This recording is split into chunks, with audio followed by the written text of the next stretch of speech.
आपका भाई आज एक और प्रोडक्ट लेकर हाज़िर हो रहा है। इसका नाम है होरिज़न। ये बहुत ज़बरदस्त प्रोडक्ट है। ये मकई और कमाद पर और मुंजी पर, मकई और कमाद में ये स्प्रे हो सकती है और धान में इसका फ्लड किया जाता है।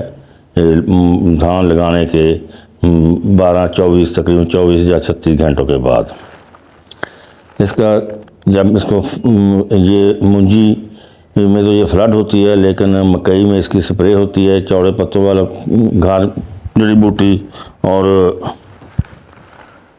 इरसेट के लिए, और कमाद में भी ऐसे ही है। लेकिन इसको स्प्रे करने से पहले मशीन को अच्छी तरह धो लेना चाहिए। और मशीन में जो स्प्रे मशीन है उसमें पानी ट्यूबवेल का डाला जाए या नलके का डाला जाए। उसमें खाल का पानी बिल्कुल नहीं डालना और हवा की रुख पे स्प्रे करनी है, उल्टे रुख पे स्प्रे नहीं करनी। इसकी 1 एकड़ के लिए कम से कम 4 टंकियाँ बनाना होगी मकई के लिए, और कमाद में जो है उसके लिए तो बेशक 8 टंकी बना लें।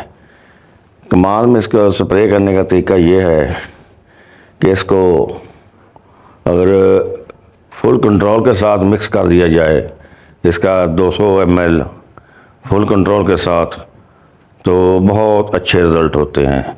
और अगर इसी तरह गैंगवी के साथ इसको 200 ml 1 लीटर गैंगवी में 200 ml ये डालकर 4 टंकियाँ बनाई जाएं या 6 बनाई जाएं कमाद के लिए, तो उसमें ये तकरीबन जड़ी बूटियाँ, खुदरुमा जड़ी बूटियाँ जो घास फूस होता है या इटसेट होती है उसको मुकम्मल तौर पर ख़त्म कर देती है।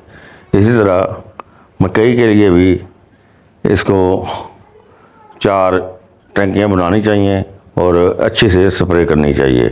स्प्रे करने के बाद हाथ मुंह पानी से अच्छी तरह धोना चाहिए। इसका नुकसान तो कोई नहीं है, लेकिन फिर भी ये सफाई बहुत ज़रूरी होती है।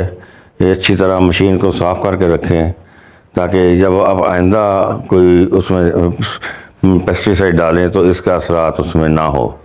हाँ, आज के लिए इतना ही काफ़ी, बाकी इंशाल्लाह कल फिर हाज़िर होंगे।